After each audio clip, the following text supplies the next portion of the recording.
Friends, welcome back to my YouTube channel. I am your host cum दोस्त चेष्टा कपूर। तो आज इस वीडियो में हम हमारे माइक्रो इकोनॉमिक्स क्लास 11th के चैप्टर 4 का सेकंड पार्ट कवर करेंगे। इससे पहले वाली वीडियो में मैं इसका फर्स्ट पार्ट कवर कर चुकी हूँ, जहाँ पे मैंने बताया था कि इंडिफरेंस सेट क्या होता है और इंडिफरेंस कर्व क्या होता है, और साथ ही हमने आईसी के कुछ अजम्पशंस और साथ ही में इसकी प्रॉपर्टीज के बारे में पढ़ा था। तो अगर आपने वो वीडियो अभी तक नहीं देखा है तो आप मेरे चैनल पर जाकर देख सकते हैं, या मैं डिस्क्रिप्शन में लिंक दे दूंगी, आप वहां से देख लीजिएगा। उसके बाद अब हमारा नेक्स्ट टॉपिक क्या है इस चैप्टर में, कंज्यूमर्स बजट। तो आज हम इस वीडियो में इस टॉपिक को कवर करेंगे और हमारे इस चैप्टर को कंप्लीट करेंगे।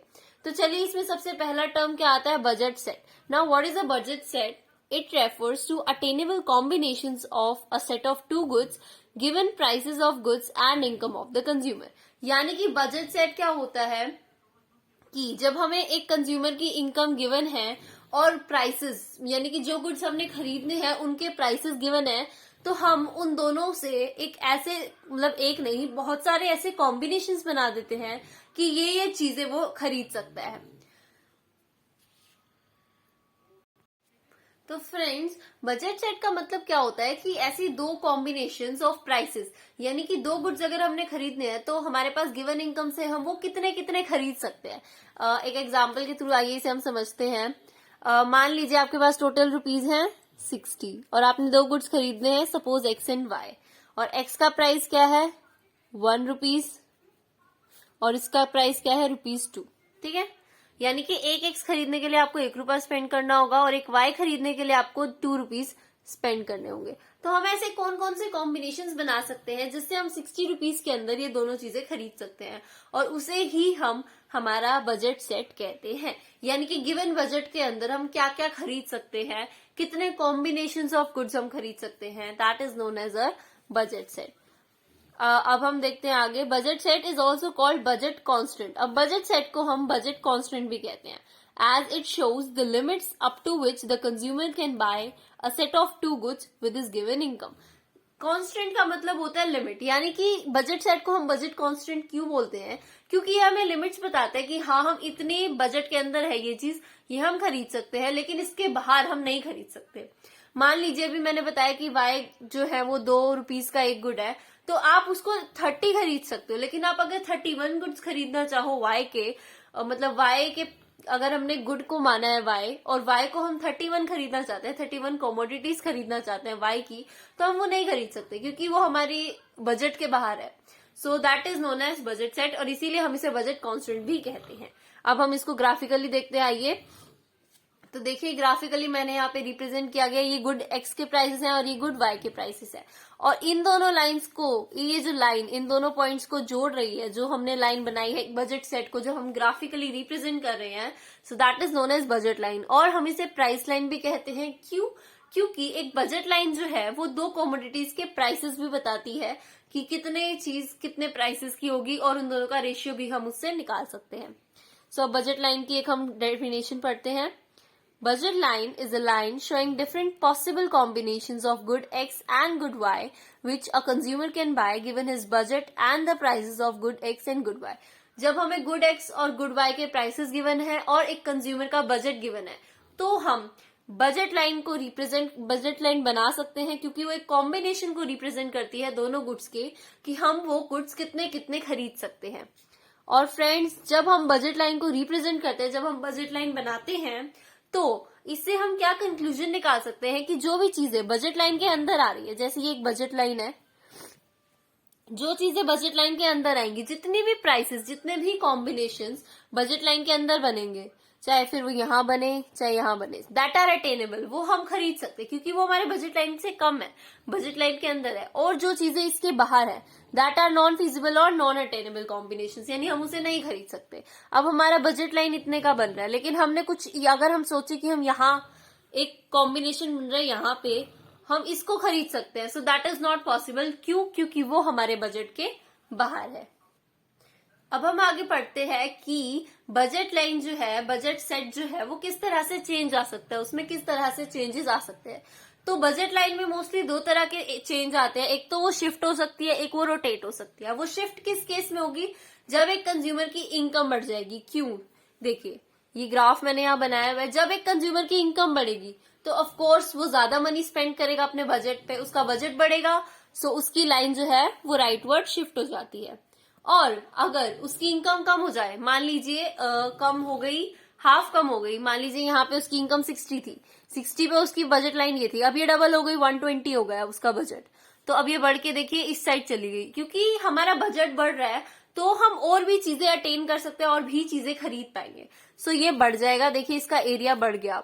और अगर हम उसकी इनकम कम कर दें, मान लीजिए उसकी इनकम हो गई 30, हाफ हो गई, तो ये जो है ये लेफ्टवर्ड शिफ्ट कर जाएगा, यानी कि अब वो चीजें कम खरीद सकता है। अब देखिए पहले ये चीजें वो खरीद सकता था क्योंकि उसका बजट था 60, लेकिन अब उसका बजट हो गया घट के 30, तो अब वो ये चीजें जो इस एरिया में चीजें आएंगी वो अटेन नहीं कर सकता, वो सिर्फ ये इस एरिया के अंदर वाली चीजों को ही अटेन कर सकता है।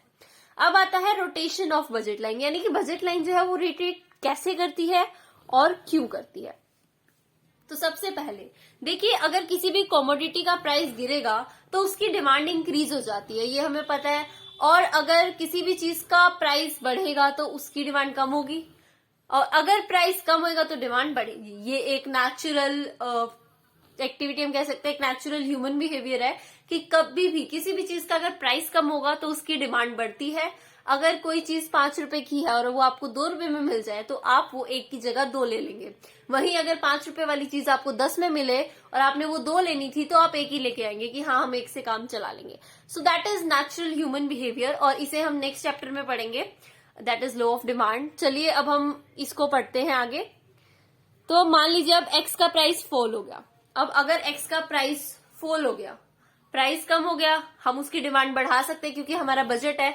अब हम ज्यादा ले सकते हैं, जैसे मैंने अभी को बताया कि अगर 5 रुपए की एक आती थी और वो 2 रुपए की एक कर दी या 2.5 रुपए की एक कर दी, तो अब आप वो 2 खरीद सकते हैं। तो उसी बजट में अब आप जब उसका प्राइस कम हो गया तो आप उसकी डिमांड बढ़ाएंगे, आप ज्यादा क्वांटिटी में उसे खरीदेंगे।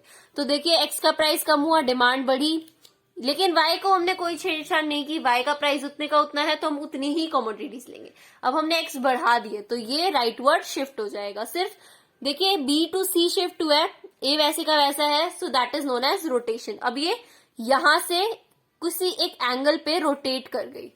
वहीं जब हमने y के प्राइसेस फॉल कर दिए, अब y के प्राइसेस गिर गए तो ऑफ कोर्स अब y बढ़ेगा।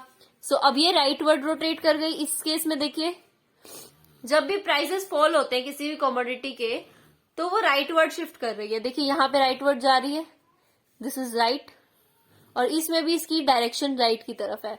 अगर हम इसको थोड़ा सा ऐसे घुमा के देखेंगे, सो ये देखिए it will move to right. अब हम देखते हैं आगे, जब प्राइसेस बढ़ते हैं तब क्या होता है। अब जब प्राइसेस कम होंगे, देखिए जब हम प्राइसेस कम करते हैं तो डिमांड बढ़ गई उसकी। इस केस में जब उसके प्राइसेस बढ़ रहे हैं, जब प्राइस एक एक्स कमोडिटी का राइज कर गया तो आप डिमांड कम कर देंगे। अब मान लीजिए आपको 5 रुपए की एक चॉकलेट मिलती थी, 5 रुपए की एक चॉकलेट मिलती थी, अब वो आपको 10 की मिलने लग जाए तो आप एक बार सोचेंगे, डिमांड कम कर देंगे। या आपको 2 चीजें मिलती थी 6 रुपीज की, 6 रुपीज में आपको मिल जाते थे 2 चॉकलेट्स, और अब वो 10 की एक हो गई है, तो आप क्या करेंगे, डिमांड हो जाएगी कम। जो आप डेली चीज खाते थे वो 2 दिन छोड़ के 1 दिन छोड़ के लेने लग जाएंगे, तो इस केस में हम डिमांड को कम कर देते हैं, तो ये लेफ्टवर्ड शिफ्ट हो जाता है। वैसे ही अगर y का प्राइस फॉल करेगा तो देखिए यहाँ पे थे हम y पे, अब हमने उसकी डिमांड कम कर दी, हम यहाँ पे आ गए और ये फिर से यहाँ पे लेफ्टवर्ड शिफ्ट हो गया। सो यही इसका मेन कंसेप्ट था। फ्रेंड्स अब हमारा ये इस चैप्टर का लास्ट टॉपिक है, दैट इज कंज्यूमर्स इक्विलिब्रियम। यानी कि जब हम एक ग्राफ पे बजट लाइन और आईसी दोनों को एक साथ रिप्रेजेंट करते हैं तब हम कैसे पता लगाएंगे कि हमारा इक्विलिब्रियम कहाँ है।